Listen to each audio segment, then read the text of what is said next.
Ja, hallo, herzlich willkommen hier auf 1000 PS TV. Ihr seht schon, bei uns geht es hier schon richtig zur Sache. Mittendrin im Testgeschehen, die neue G6R 1000R fahren wir hier im sonnig geilen Australien in Phillip Island. Das ist ein mörderischer Test, eine mächtige Rennstrecke, 280 fahren wir davor auf die Stadtziel. Geiles Video, müsst dranbleiben, zahlt sich echt aus.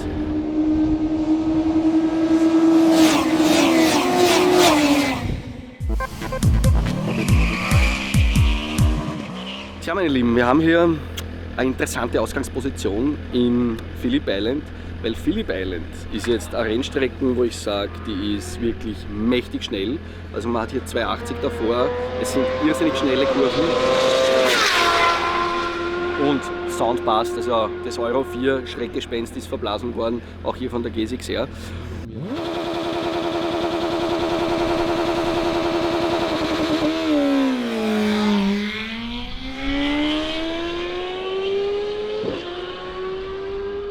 Und ich bin das erste Mal da und ich muss gestehen, für alle, die ein bisschen enttäuscht sind, wenn sie dann die Onboard-Aufnahmen sehen, was drückt er nicht für andere STLs, ich muss sagen, ich bin nicht in Bestform. Ich bin nicht in Bestform. Männer, alle Männer, die jetzt zuschauen da, und das sind 90% der Videozuseher, werden jetzt mit mir leiden. Ich habe ja quasi eine Nahtoderfahrung, gerade jetzt in dem Moment. Unvorstellbar krank bin ich. Frauen sagen jetzt sofort, das ist eine Männergrippe, was will der Typ, ja, das ist ja gar nichts. Aber Männer wissen, 37,2 Grad Fieber, an wie 43 oder so. Unvorstellbare Schmerzen verspüre ich jetzt im Sattel. Deswegen nehmt es mir nicht übel, wenn ich jetzt nicht auf der letzten Rille fahre, aber gebe mein Bestes. Ja, klopfen mal die Hard Facts ab, G6R 1000 und G6R 1000R. Wir fahren hier nur das Top-Modell, also nur das R-Modell. Für mich die wesentlichen Unterschiede: Quickshifter, zweimande Showerfahrwerkgestrecke und für die auch auf der Straße fahren, die LED-Blinker sind mit drauf. Das sind so die wirklich wichtigen Unterschiede zwischen R-Modell und Standardmodell. 2 Turns sind wir jetzt schon gefahren mit dem Bridgestone RS10 Straßenreifen. Ich muss sagen, die ersten 2 Turns waren leibernd, aber jetzt der dritte Turn, jetzt geht er schon ein bisschen ans Limit, weil wir haben hier wirklich heftige Temperaturen. Also jetzt beim nächsten Turn werden wir schon ein bisschen aufpassen müssen, dass da hinten nicht das Bobshell ein bisschen schnell auf Zeiten rutscht. Und dann im nächsten Turn, dann steigen wir dann um auf den R10, das ist der Supersportreifen von Bridgestone mit Profil, aber mit Slipmischung, und da kann man es dann richtig fliegen lassen und dann schauen wir mal, wie die aus den Ecken rausfährt. Die Gurken ist mörderisch sicher.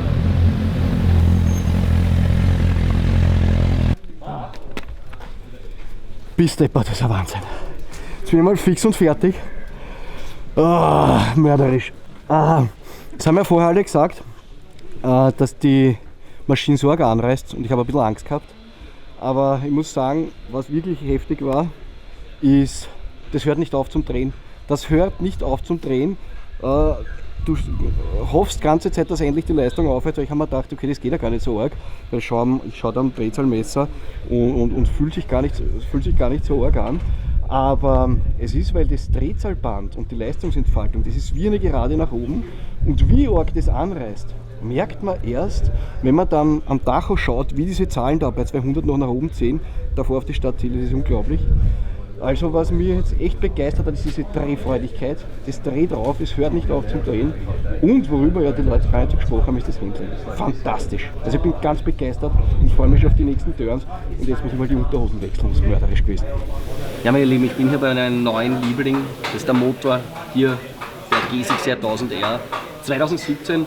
Und was mir taugt bei Suzuki, sie legen ja den Fokus im Rennsport, nicht auf irgendwelche Superbike-Geschichten, sondern sie legen den Fokus auf die World Endurance Championship. Ich habe auf meinem Schummelzettel stehen, 12 Titel in 15 Jahren.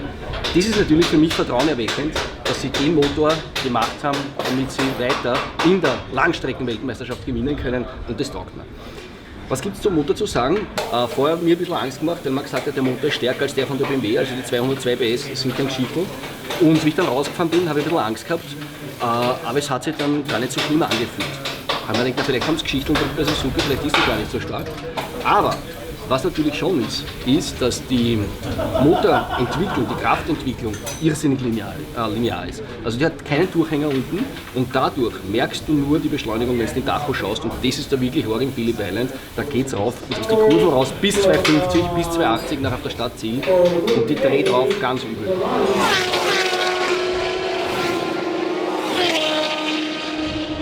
Das heißt, das ist geil am neuen Motor, dass der immer noch unten schön geschmeidig funktioniert, einen guten Durchzug hat und nach oben raus keinen Durchhänger hat. Und da muss man ein bisschen aufpassen, wenn man von der alten G6 her, ich habe eine gehabt, voriges Modell, 2 Jahre lang. Ich war jetzt die ersten 2 Turns immer zum niedrigen Drehzahlbereich unterwegs, weil die ja so schön fahrt. Und die alte G6R hat ja, glaube ich, fast 2000 Umdrehungen weniger geschafft als die jetzt. Und wenn man die 202 PS spüren will, na, die sind oben drauf gepackt worden. Da muss man schreien lassen, die Gurke. Das ist dann mörderisch, was da oben für ein Inferno abgeht. Also unten im unteren Drehzahlbereich ist eben die bisherige Gixxer. Die Power haben wir dann oben raus und da raus gewaltig an. Es ist leiwand und dazwischen dieser Übergang ist à la Bonheur vom Feinsten. Also Motor ist leiwand und für den Endurance Championship passt er auch. Also glaube ich, kann man empfehlen.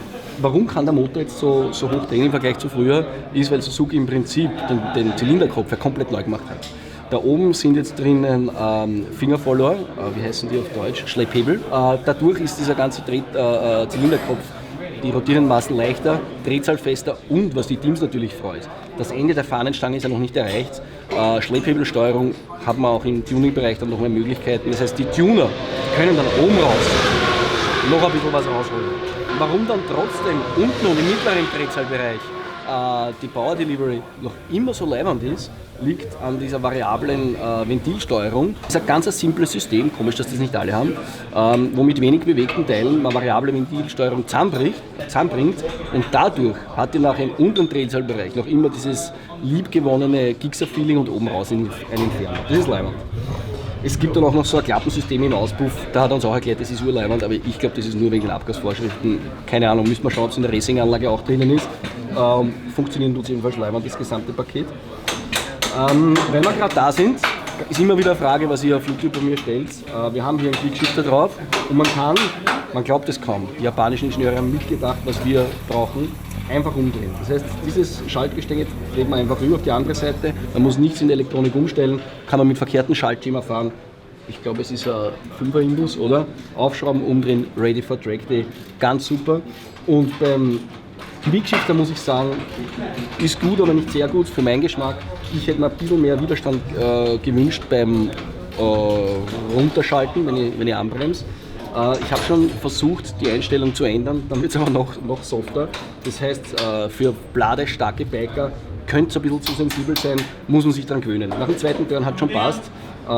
Und was natürlich ist, das System funktioniert so, als hätte Suzuki die letzten 10 Jahre drin. Auch hier für mich die Frage, warum kommt das erst jetzt? Das ist so toll integriert ins Fahrzeug, das Quickshifter-System, sein Traum. Was ich noch nicht rausgefunden habe, ist, ob man den Quickshifter im Standardmodell upgraden kann. Wenn man upgraden kann, wird sicher so teuer. Konkurrenzmodell aus Japan, habe ich heute den Preis gekriegt, kostet 700 das Upgrade. Also selbst wenn es irgendwann mal möglich ist, kostet er Vermögen. Also wer einen Quickshifter haben will, soll sich gleich die R kaufen. Wir haben hier gefloatete Bremsscheiben, taugt man. Bei meiner Yamaha, ich habe ja 1M, muss ich die leider tauschen, weil ich habe keine gefloateten Bremsscheiben und wenn ich da die aggressiven, richtig leimenden Z04 Beißer reingebe, dann passt es nicht mehr ganz. Also das hier sind absolut racingtaugliche Bremsscheiben, wirklich feinste Ware. Und ich muss gestehen, ich war bei den ersten 2 Turns nicht ganz happy mit der Bremsen, weil wir haben hier mörderische Bremszonen, geht es wirklich zur Sache. Da war mir der Druckpunkt nicht exakt genug. Ich habe auch das Gefühl gehabt, der Hebel kommt mal schon zu weit her. Ich habe jetzt im 3. Turn das ABS ausgeschalten und mir den Hebel ganz nach vorgestellt. Jetzt passt super. Also die Bremse ist Weltklasse. Das ABS ist so wie bei den Mitbewerbern auch gut für Track-to-Use, grandios für die Straße, aber wenn man Rennen fährt, muss man das ABS ausschalten. Ist aber de facto bei allen Fahrzeugen so, die ich kenne. Es kennt kein Rennteam, das ABS tatsächlich im Rennbetrieb einsetzt. Man sieht schon, die Gixxer ist ja viel schmaler als früher, viel schmaler und sie wirkt nicht bedrohlich dadurch. Sie wirkt sehr schlank und dadurch nicht mehr so mächtig wie die vorige Gixxer, aber darf man sich nicht täuschen lassen. Das ist eine Tausender mit 202 Pferden, also kein Kinderspielzeug. Trotz ihrer schlanken Optik ist es so, dass das Einlenkverhalten nicht kippelig ist. Weil ich bin ein Fan vom guten Handling, aber was mir noch viel wichtiger ist, ist Stabilität. Und die schaut jetzt aus wie eine, könnte man sagen, wie ein Fighter-Jet, der ständig abbiegen will. Will sie, aber nur dann, wenn ich auch will. Wir haben hier draußen auf die Stadt Ziel, fahren wir mit 210, glaube ich, in die Kurve, kommen aus der Kurven raus und dann ist da noch eine leichte Kupplung drin, da geht der echter Reis, wenn es da fährst. Aber es ist so, dass die Maschine super stabil bleibt. Also das finde ich das Beste an dem Motorrad, sie haben es geschafft. Mehr Leistung rein, die haben die Geometrie im Prinzip komplett verändert, aber die Stabilität ist geblieben. Und da muss ich sagen, bin ich überrascht, weil ich hätte geglaubt, dass das eine radikale Waffe wird, wie zum Teil die Yamaha ist. Aber sie ist am Kurvenausgang gutmütig geblieben und das rechne ich hoch an. Jetzt muss ich noch aufpassen, da komme ich nachher nochmal drauf zurück, weil wir sind jetzt mit Straßenreifen gefahren. Das schaue ich mal, nachher noch. Mit den Slicks, also mit den supersportlichen Reifen, könnte sein, dass dann heikler wird, aber das schauen wir noch an. Wir haben hier auf der GSX 1000R die LED-Blinker da, die sind nur auf der R mit oben. Was wir hier noch haben, ist das Headlight in LED, das ist aber bei beiden Modellen so. Das ist bei beiden Modellen mit dabei. Wenn man sich die im Gesamten anschaut, die GSX 1000, muss ich sagen, ist jetzt für mich nichts, was ich als Wix-Vorlage nehmen würde. Also da gibt es sicherlich Motorräder aus Italien, die im Wohnzimmer leibender ausschauen, auf der Strecke dann nicht so performen. Und ich habe nicht gewusst, wie ich das den Japanern schon nicht beibringen soll, dass ich es jetzt nicht so super geil und edel finde. Aber sie haben mir das Wort aus dem Mund genommen. Sie nennen das Functional Shape Design. Also hier hat man die Perfektion und die Funktion im Fokus gehabt und nebenbei hat man halt noch geschaut, dass es halbwegs gut ausschaut. In Summe sieht man, es ist ein technokratisch auf Perfektion getrimmtes Motorrad und kein Kunstwerk wie italienische Motorräder. Suzuki hat kein elektronisches Fahrwerk drinnen und der Suzuki-Chefentwickler hat mir gestern gesagt, sie haben es getestet, elektronische Fahrwerk, und sie haben gemeint, sie brauchen es nicht, weil es mit dem Standardfahrwerk besser funktioniert. Kann ich jetzt hier bestätigen, passt alles wunderbar. Ich muss aber sagen, wenn man selbst nicht der Fahrwerksguru ist und sich leicht machen möchte, hat es schlicht und ergreifend ein elektronisches Fahrwerk den Vorteil, dass man es leichter, ohne jegliches Verständnis auch einfach auf Automatik schalten kann und passt. Das ist das richtige Fahrwerk für Leute, die Zug- und Druckstufe im Griff haben und eine gute mechanische Lösung bevorzugen, anstatt die Bits und Bytes zu rotieren zu lassen. Deswegen für mich eine gute Lösung. Suzuki hat sich so positioniert. Sie haben hier sich konzentriert, eine super Chassis-Geometrie aufzustellen, ein hochwertiges Fahrwerk reinzustecken, und die damit zurechtkommen, mit Setup-Arbeit, die werden damit eine Freude haben und werden hochzufrieden sein und sich 3000 ersparen. Die GSX-R, man steigt auf, kann gleich losfahren. Und man kann mit wenigen Klicks sich das gleich anpassen. Das heißt, ich gehe im Prinzip rein in den Modeschalter, schalte meine Traktionskontrolle ein, mein Motormapping lasse ich den ganzen Tag drin und passt. Ist okay. Es ist jetzt so, dass die Wheelie-Control und die Traktionskontrolle einfach zusammen geregelt werden. Honda hat das auch so gelöst, andere Hersteller haben es anders, die Italiener zum Beispiel. Hat den Nachteil, dass wenn man zum Beispiel viel Support haben möchte von Traktionskontrolle beim Rausbeschleunigen, aber auf der anderen Seite, statt Ziel gern wild bei den Zuschauern bei der Boxengasse, ist nicht möglich. Das heißt, viel Traktionskontrolle-Support heißt auch, Wheelie-Kontrolle reduziert stark runter. Vorteil, das Setup ist ganz einfach. Mit einem Klick kann man das ganze Fahrzeug auf milder und mehr Support stellen oder eben nicht. Muss man für sich entscheiden. Insgesamt Suzuki geht den Weg, die Elektronik dezent zu integrieren. Ein Schalter, wesentliche Änderungen macht man auf der Traktionskontrolle. Damit passt das alles. Und da fühlt man sich von Anfang an jetzt nicht so überfordert, weil das so nach mörderischen Super-Mörder-Hightech ausschaut. Tja, was man hier oft macht, es macht nicht nur Suzuki sind die einzigen, die es zugeben. Also wenn man hier fährt, schalten es dann nach dem zweiten, dritten Turn bei uns Journalisten oft das ABS aus, weil damit Slicks auf der Rennstrecken bei hohem Tempo schlicht und ergreifend bei trockenen Bedingungen man ohne ABS besser dran ist für mich auch okay und würde ich privat auch so machen. Die Hinterradabhebeerkennung ist jetzt aber auch off. Also das muss ich dazu sagen, die Hinterradabhebeerkennung funktioniert nicht mit dem Gyrosensor, sondern die hängt am ABS mit dran, habe ich vorher nachgefragt.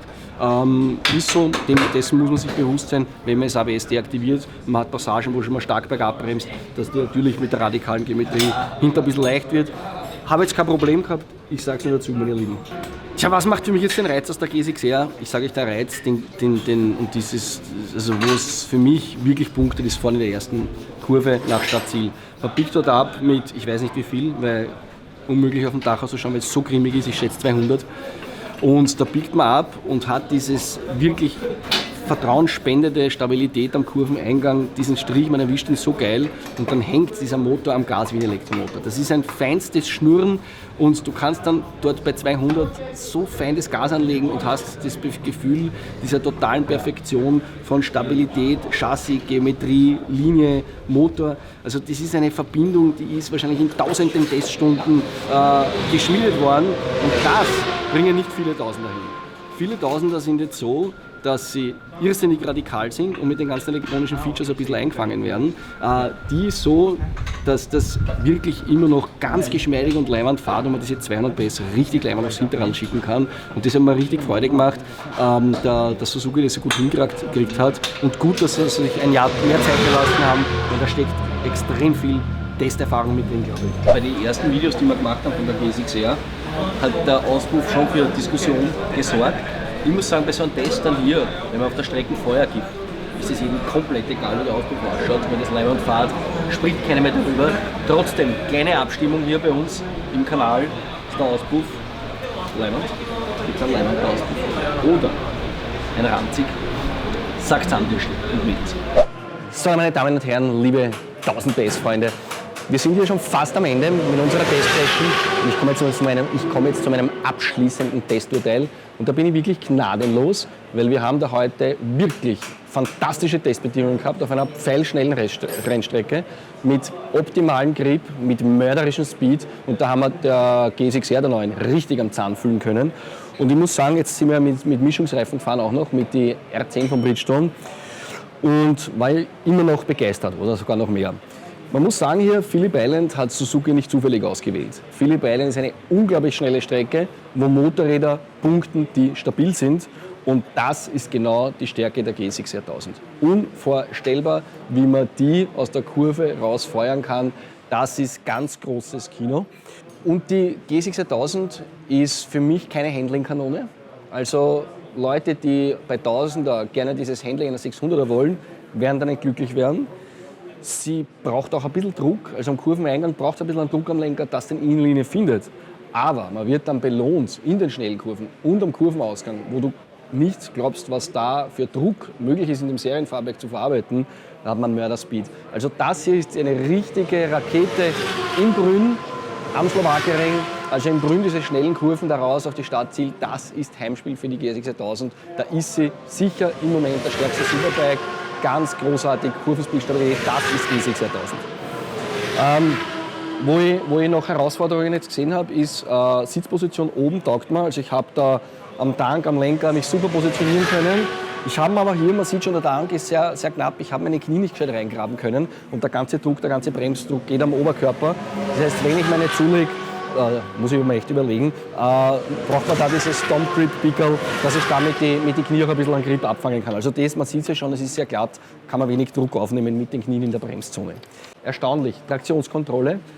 Habe vorher mit ein paar Kollegen gesprochen, die waren nicht ganz happy vorher mit den Straßenreifen, mit der Traktionskontrolle, weil es zu viel gerutscht ist. Ich muss sagen, da habe ich mir die Traktionskontrolle halt einfach ein bisschen milder geschalten, mehr Support für die Straßenreifen. Und komischerweise, wie wir dann die Slicks montiert haben, hat mir der Japaner noch mehr Support bei der Traktionskontrolle eingestellt, also auf Stufe 5. Und ich habe ihm gesagt, hey, was ist los? Das ist die falsche Richtung. Na, try it. Und er hatte recht, weil natürlich die Slicks weniger Schlupf natürlich haben und dadurch man das auch anders herangehen muss wie mit den Straßenreifen. Und es hat fantastisch funktioniert und er hat mir auch gesagt, also wenn man die Traktionskontrolle hier auf Stufe 1 runterdreht, ist das so gut wie nichts. Und da passt auf, meine lieben Freundinnen und Freunde, wenn es daheim GSX-R 1000 fährt, die Traktionskontrolle ist wirklich knackig oben raus abgestimmt, also nicht nur die unteren 3 Stufen verwenden. Wir haben jetzt hier Stufe 5, also in der Mitte verwendet, war echt mörderisch und haben eine super Portion Sicherheit gekriegt, aber richtig anrauchen können am Kurvenausgang. Kaufempfehlung am Schluss. Wir haben jetzt 7 Superbikes am Start, oder? Sind das 7? Die 4 Japaner und die 3 Europäer. Ja, stimmt. Die auf einem irrsinnig hohen Niveau sind, also 2017 der beste Superbike-Jahrgang ever. Das sind alles jetzt grandiose Motorräder auf einem irrsinnig hohen Niveau. Was mir taugt, ist, dass jeder Hersteller seine Positionierung gefunden hat und da hat sich die GSX-R für mich ganz großartig positioniert. Sie ist für mich ein Motorrad, was ich unbedingt empfehlen kann für große, schwere Piloten. Ganz großartig. Immer noch super tolle Sitzposition. Sie ist für mich ein Motorrad, das ich empfehlen kann denen, die Hochgeschwindigkeitsstabilität mehr lieben als Handling in Wechselkurven. Das ist ganz großes Kino bei der GSX-R. Sie hat die Elektronik nicht so in den Vordergrund gedrängt. Auch hier das Display ist dezenter, da ist kein Lametta dran oder so. Aufsteigen, 2 Knopfdrücke auf der Traction Control und es funktioniert. Also für mich eine gute Portion Elektronik. kein elektronisches Fahrwerk, aber ein mörderisches Chassis, ein mörderisches Fahrwerk. Also für die Leute, die so wenig Elektronik wie möglich haben möchten, aber das, was drin ist, funktioniert gut. Und es ist für mich die richtige Empfehlung für die ein klassisches Fahrwerk lieben, damit umgehen können, weil da werden sie echt belohnt. Ich war echt begeistert, wie das Serienfahrwerk hier funktioniert, mit einem mörderischen Druck in die Ecken. Also die G6 1000 sicherlich ein Killer auf den schnellen Strecken, da ist es unbesiegbar. Und was für mich das Schönste ist, die G6 1000 kann man jetzt wirklich toll empfehlen für die alten Gixxer-Fans, die früher immer die Gixxer gefahren sind, weil sie ein Stück weit genauso geblieben ist wie früher, also tolle Sitzposition, toller Motor unten raus, aber obendrauf nachher mehr Performance draufgepackt worden ist. Also obendrauf ein Feuerwerk vom Motor, geile Traktionskontrolle rein, noch mehr Kurvenstabilität durch das geile Fahrwerk. Also Gixxer-Fans, die abgewandert sind zu anderen Marken, können jetzt wirklich bedenkenlos zurückkommen, weil sie immer noch diese Gixxer-Linie in sich drinnen, die Gixxer-Gene in sich drinnen hat, aber einfach oben raus noch mehr bietet. Und demzufolge hat Suzuki alles richtig gemacht, sie haben ihren Weg gemacht und das ist die beste Gixxer ever und ich habe irrsinnige Freude damit. Und wie ihr das seht, ist natürlich jetzt die Frage, die mich auch interessiert. Würdiger Gixxer-Nachfolger, postet mal eure Kommentare zur G6 1000 2017. Ja, wenn euch das Video taugt, aber wie soll ich sagen, das eine oder andere Detail vermisst. Ich muss sagen, ist natürlich hier schwierig in dem kurzen Zeitfenster, das ich da habe, da alles unterzubringen. Ein bisschen mehr Ruhe nehme ich mir da jetzt noch am Abend im Hotelzimmer, wo ich die Story auf 1000 PS schreibe, mit vielen Detailbildern und so, wo ich noch ein paar Gedanken mache. Also das ist mein Tipp für euch, wenn ihr bei der Technik vor allem ein bisschen mehr Hintergrundinfos noch haben wollt, schaut auf www.1000ps.de. Da habe ich die Gixxer-Story online plus wirklich eine große Bildergalerie mit allen Detailfotos. Und die 1000ps.de Website ist jetzt auch neu. Ist ja schade, wie lange wir braucht haben. Funktioniert jetzt auch am Smartphone gut. Ist mir unangenehm, 2017 ist und erst jetzt haben wir das richtig gut hingebracht. Und ja, ist empfehlenswert. Was auch noch empfehlenswert ist, für alle, die es noch nicht gemacht haben, ein Abo abschließen bei unserem YouTube-Kanal, weil jetzt in den nächsten Wochen, Monaten machen wir den einen oder anderen Vergleichstest. Also der erste ist, glaube ich, schon Mitte März mit den Supersportlern der Saison 2017. Ich bin sie schon alle gefahren. Welche die leibendste ist, welche Stärken und Schwächen hat in einem großen Vergleich. Bleibt dran, da kommen jetzt einige Videos heuer auf euch zu.